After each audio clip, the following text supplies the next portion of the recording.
Welcome everybody to the first game in Oswego history. In this matchup, we are going up against Middle Tennessee State. They are also one of the teams at the bottom of the pyramid in Tier 4 with us. However, this isn't a team that we should take lightly. They have skilled players on this roster, with many of them being twice as good as any of the players that they are going to face. They also have a right end we need to be aware of at all times. He is going to be a challenge for our offensive line for sure. He is someone that we need to key in on early and should probably just run away from him. This is going to be a challenge for sure. The shaky bars are going to be something we see all season, so we should get used to it right now in the start and start this Oswego history right.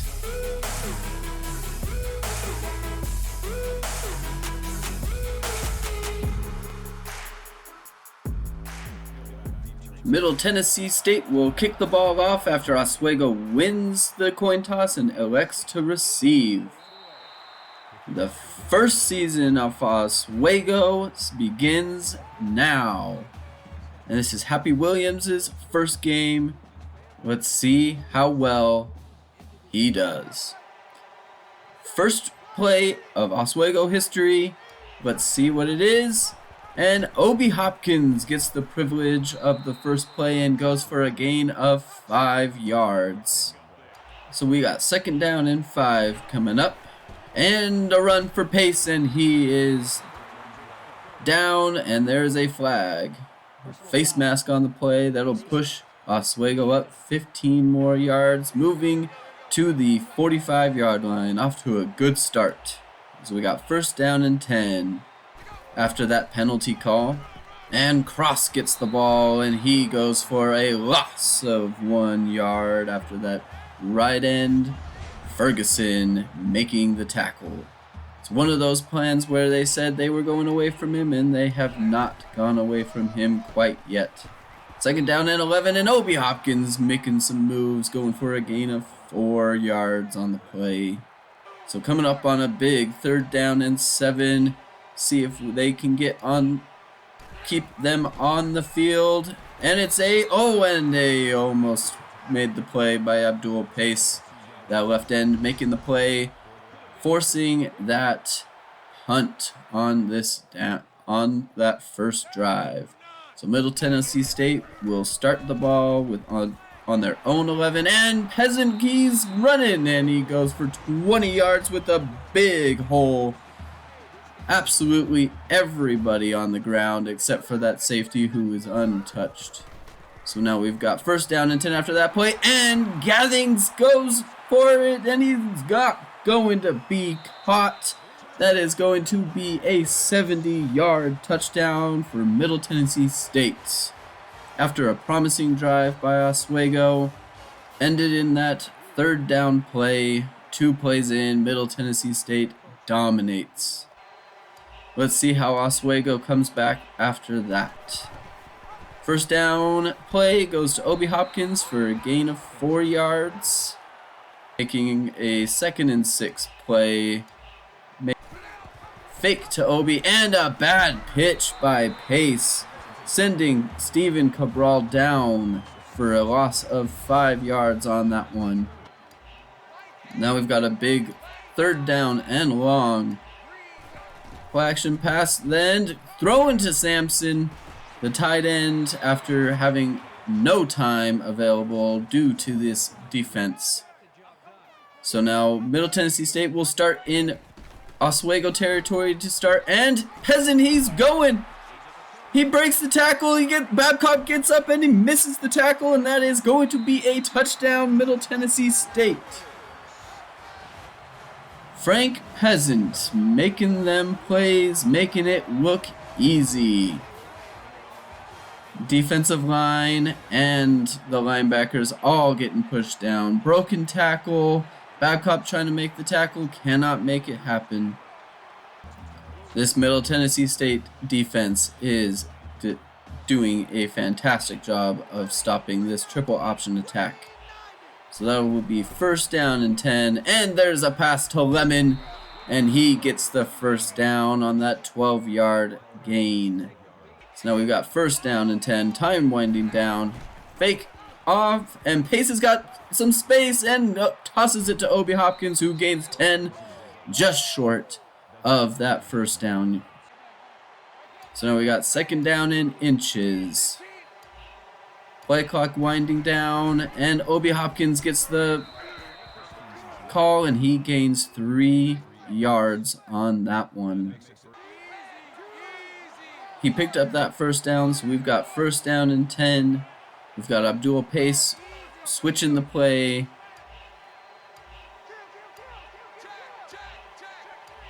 Running out of time, needs to get this ball off, and he just barely gets it off. And Blake Cross going nowhere, losing yards again for -1.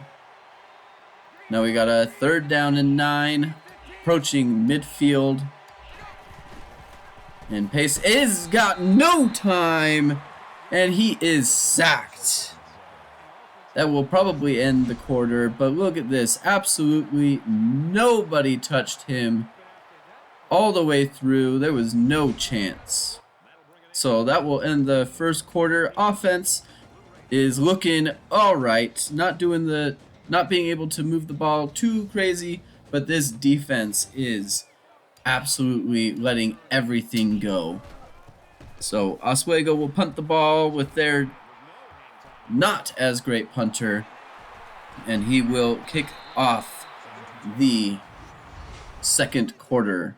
So Middle Tennessee State will start with the ball just shy of midfield, and Cunningham has got a space, and he is tripped up, but not before gaining 7 yards on that play. Second down and 3 coming up, and Peasant, he's got some room, and he breaks the tackle from Babcock. He's breaking many tackles, but can't get past the last one. Gain of 15. So we've got second down and 5 from the 30-yard line, and Peasant's got some space, and he's getting untouched straight to the end zone. 30-yard touchdown run. They made that look easy, flattening everybody on that defense on the way there. This defense is not looking too great right now. The crowd throwing everybody in the air. Let's see if the offense can do something. So Oswego will start from their own 20, and Blake Cross gets some yards this time, not losing anything and gaining 8 for a total of 6 yards so far on his 3 rushes. First time getting positive yards. So now we've got third down and 2. See if Oswego can stay on the field. They bring everybody, and he's got some time. Fontaine getting wide open, and he's going for a 17-yard catch on that one. Very lucky to get that pass off, as everybody on Middle Tennessee State is getting through onto that one. So now we've got first down and 10 approaching midfield, and Obi Hopkins finds a crease, gaining that first down, but there is a flag on the play. And that is not going to count, as that ball is coming back after the clip. So after that penalty, we've got first down and 16. Pace has got absolutely no time. That right guard not being able to control Jordan Branch as he goes in and makes that sack. Now approaching third down and 18. It's a long ways to go for Oswego, and he throws the ball up, and it is picked off by the safety Ross as he goes, and he's going through and finally getting tackled at the Oswego 35 after a very good return by Teldrick Ross. So after that pick, Middle Tennessee State starting the ball off just shy of the 35, off Oswego's 35, and that's a flattened Tolbert going for 16 yards off of a screenplay. You got to do better than that on a screenplay. Can't get 16 yards. First down and 9 after a penalty that pushed Middle Tennessee State back, and Gathings almost scoring a second touchdown for the day, gaining 20 yards again off of a screenplay. you've got to be able to stop that play. So now we've got first down and goal after that tackle, and Chase Cunningham running for it, and he is stuffed short by Preston Yancey, just shy of the end zone. We've got second down and goal. Cunningham back to pass, and Gathings getting his second receiving touchdown for the day. Chase Cunningham and Gathings making this look easy. And the defense also making this look easy, holding Oswego to 50 yards total, and we are approaching halftime. So we've got second down and 14, approaching the end of the half, and Obi Hopkins gaining 9 yards to make a manageable 3rd and 4 on this next play. 3rd down and 4, Cabral going in motion. And they're running away from Ferguson on this play, and there's nobody open, and Teldrick Ross almost going for another pick six. Approaching another pick six.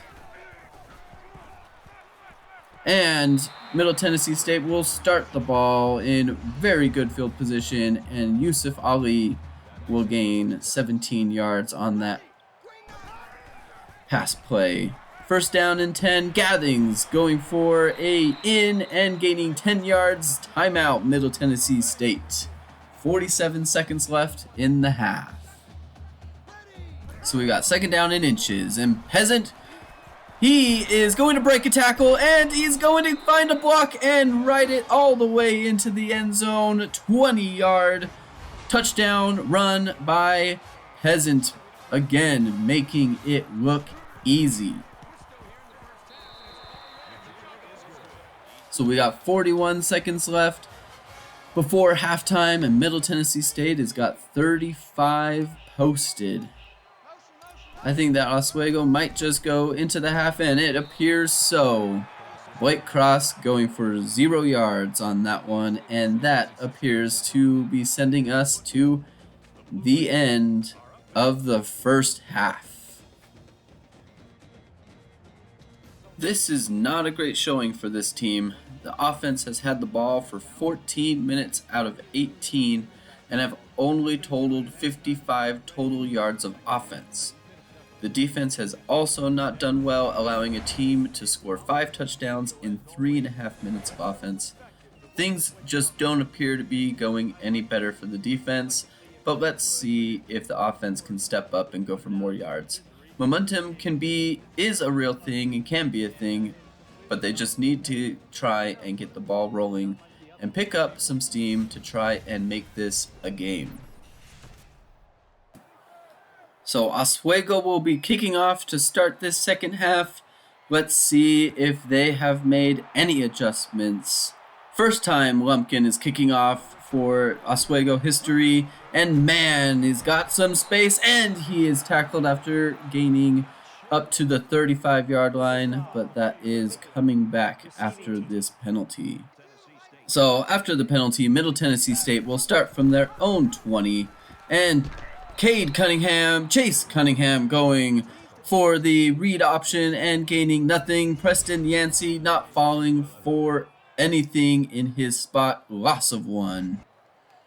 So now we've got 3rd down and 11. Oswego trying to do something different to try and stop him, but that is got nothing going. Ali breaking away, approaching that midfield point. We've got first down and 10, another screen play. This is shown to be a very strong play for Middle Tennessee State, and Gathings going for 23 yards. Again, why not just throw screen passes the whole time, get your wide receivers out, and go and pancake every corner that comes into the way. So now we've got Chase Cunningham going for the read. He's got a space, and he's tackled from behind.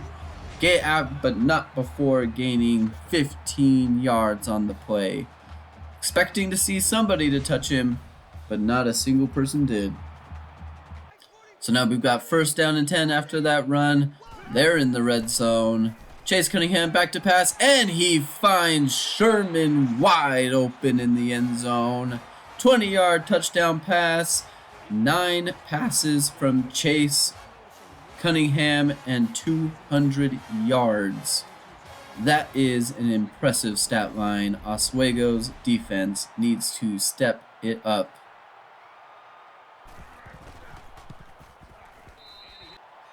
So this Middle Tennessee State defense is looking very strong, holding Oswego to 55 yards in that first half. And with the pick, we go into this first Oswego drive of the second half on 2nd down and 13. And Obi Hopkins finding a hole. He goes for 8 yards. That is a play that has seemed to work all day. That dive up the middle. And we've got 3rd down and 5 of first play here. And there is absolutely no time for Abdul Pace to find anybody. Devin Curtis, unblocked, untouched, straight into that sack for Pace. Oswego will punt the ball off, and Middle Tennessee State will start in great field position, and Peasant making it look easy, getting tackled. One tackle away from scoring another touchdown. That would have been his 4th of the day. So we've got 2nd down and 4 in Oswego's red zone, and there is absolutely nobody, and he hurdles a guy to get into the end zone. 13-yard touchdown for Peasant, his 4th of the day. This offense for Oswego is not being able to do anything. 54 yards of offense to Middle Tennessee State's 400 yards on only 23 plays. So now we've got Obi Hopkins going on that 2nd down run for 7 yards, making it a 3rd and 1. Making it a manageable play for this 3rd down. And Obi Hopkins getting that 1st down, extending the drive up to Oswego's 45-yard line. So we've got 1st down and 10, and we've got a screenplay. Oswego trying their own taste of that. Devin Fontaine getting his 2nd reception of the day, gaining 4 on that screenplay. We've got Pace switching the field. They're running out of time. He needs to get this play off. He does. And he fakes the ball and he finds a crease. He goes for 12 yards on that play. A good play by him on that one. So we got 1st down and 10 in Middle Tennessee State territory. And Gaines getting his first look. And he goes for -2 yards on that one. Raquan Hartley there to make the tackle. So now we've got 2nd down and 12. Play clock winding down. We've got Pace rolling away from Ferguson. He's throwing up his back foot straight to Curtis, and he does not look like he's going to be caught. And he does get caught. Not before getting into Oswego's red zone. A bad play by Pace to avoid, and still gets shoved to the ground anyways. So Middle Tennessee State starting off in Oswego's red zone. Peasant with a move. Oh, and he's playing with them now. 18-yard touchdown run.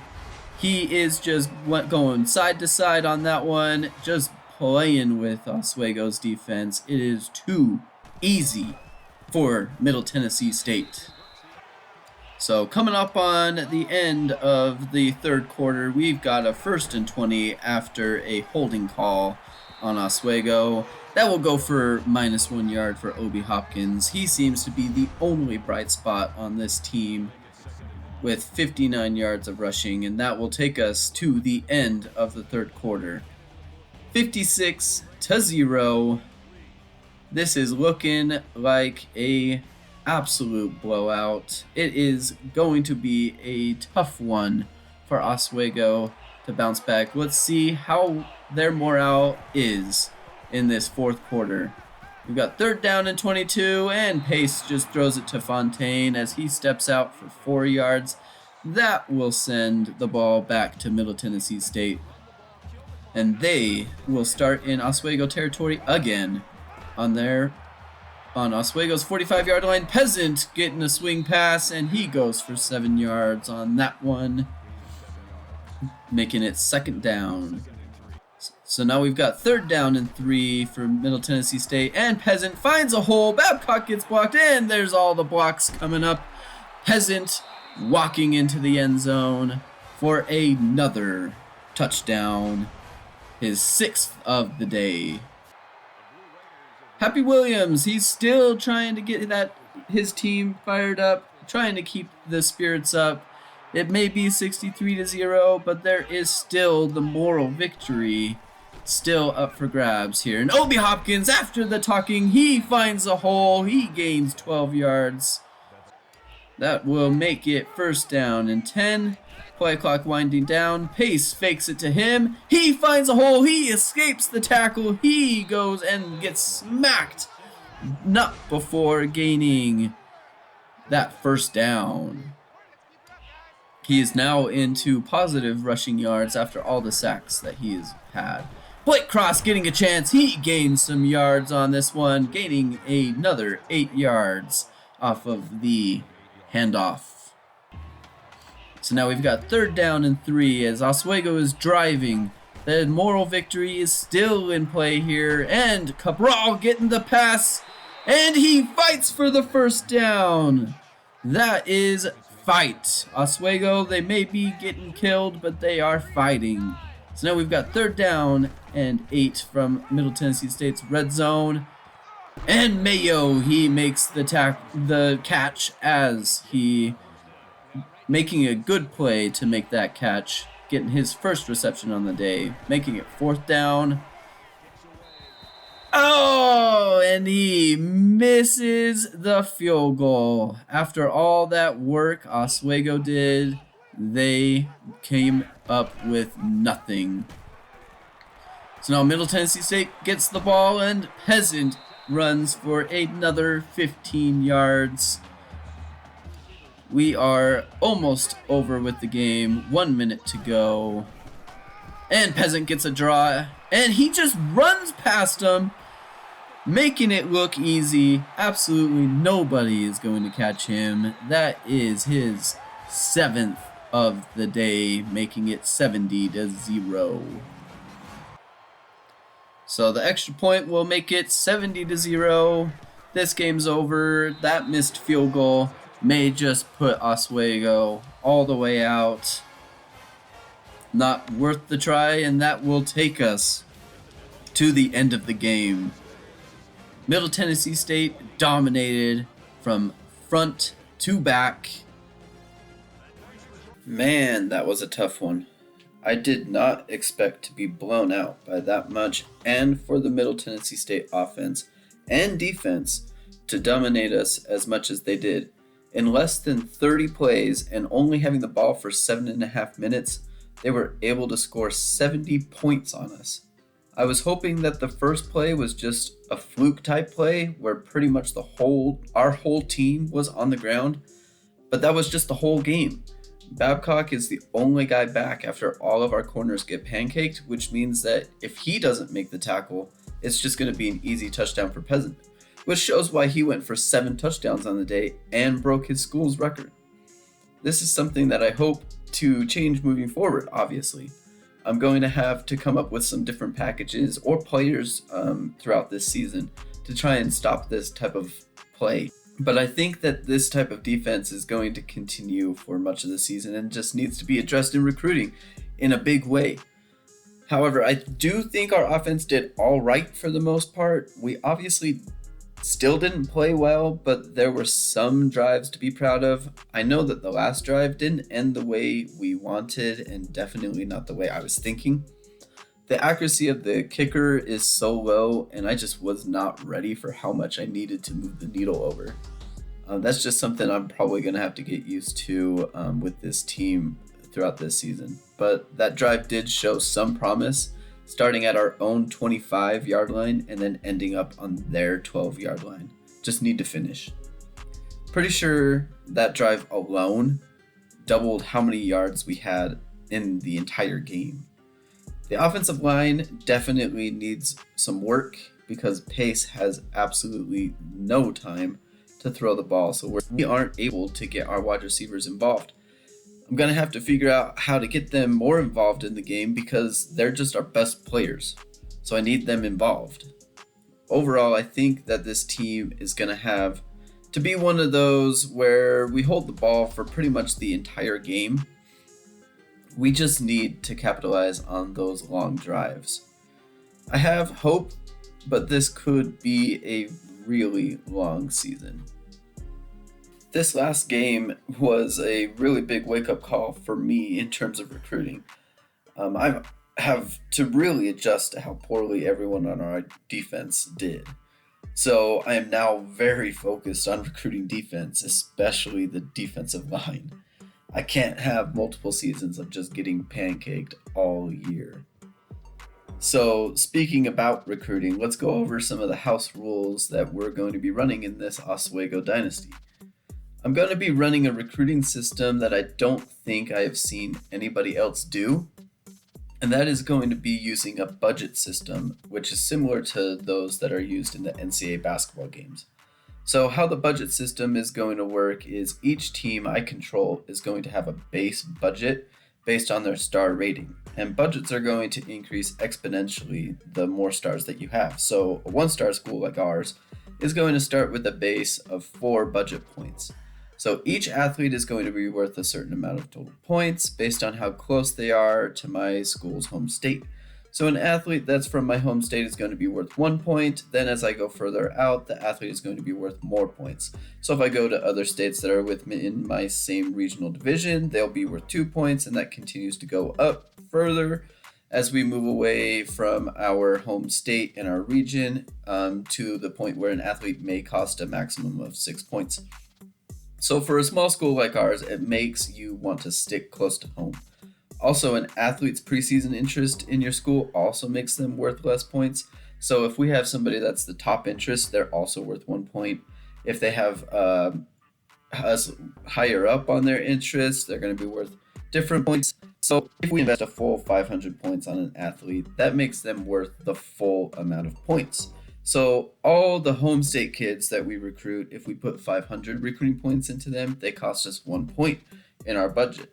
If we invest 250 in them, then they are going to be worth half a budget point. So that's basically how the budget system works. So on top of that, our other house rules are going to be that we are only allowed to scout the athletes once with a maximum of level 2 on the skill tree for scouting, so we don't get a full scout. Also, we're only going to be able to recruit to our star level. There is a small percentage chance that we can go after 1 or 2 that are only 1-star level above our teams, and those odds will be run at the beginning of the season. So we are also only allowed to recruit to the number of seniors that are leaving. And another wrinkle is that after week 7 or halfway through the season, we cannot add anybody new to our recruiting board. And there's also going to be 0 low lock cheese happening in this dynasty. Another element is if an athlete is on our board, we have to at least invest some time in them, even if it's just 5 points. We can't just have them on our board for no reason other than maybe we want them. Which brings me to the exception to that rule. If we end up running out of budget points, then we're no longer allowed to invest any points into any of the guys on our board. This makes it super important for a low-level program like us to quickly get ahead on guys and get them signed so that we don't run out of budget too early. So you may ask, how do we get more budget points other than the base level that we get? Because 4 is really small. We get more budget by scheduling harder teams. So we are going to be scheduling teams 4 years in advance and get a randomized amount of budget points based on how much of a gap there is between us and our letter grades in the championship contender rankings. So for us being a D-, if we were to schedule an A+ team, we could get a maximum of 50 recruiting budget points for playing that one team. The closer you are in letter grade, the less amount of points that you get. It makes scheduling important and fun because there is some strategy involved. If we are on the hot seat, maybe we don't schedule as many difficult opponents so that we win games. but at the same time, we would lose out on the chance of getting recruiting points. I also like the randomness side of it as well because we could schedule a team that is a B- in championship contention and get the same amount of points as a team that is an A+ based on the randomization. Because a B- team has a max of 30 points and an A+ team has a minimum of that same amount. The last house rules I'll go over quick. I will always have the current house rules on the team I'm controlling in the description of every video, so you have quick access to that because I know it's been a lot. But for our coaching, our upgrades are going to be completely randomized. A coin flip decides if it's game management or recruiting, and then a dice roll decides which skill rating within that section. So it's just completely random. Also, for gameplay on defense, you may have noticed I'm going to select the play and then I'm not going to touch the controller and just let the game control my player for me, just to add an element of making the ratings matter. So I know that was a lot of explaining, and thanks for sticking around through it. It's the first game, so explaining how the series is going to work is important so you know how the series is going to be run. I'm excited for this series and to see how quickly we can turn this team from being the worst team ever to winning games and moving up the pyramid. I'm also really excited to see how Happy's career goes as we follow him through his journey through the NCAA football coaching carousel. So be sure to subscribe to the channel so you don't miss a single episode of this series. And check out my other dynasty that I am running within this same pyramid and see if we can turn that team that is a low-level Tier 2 school into the next super dynasty. See you in the next one.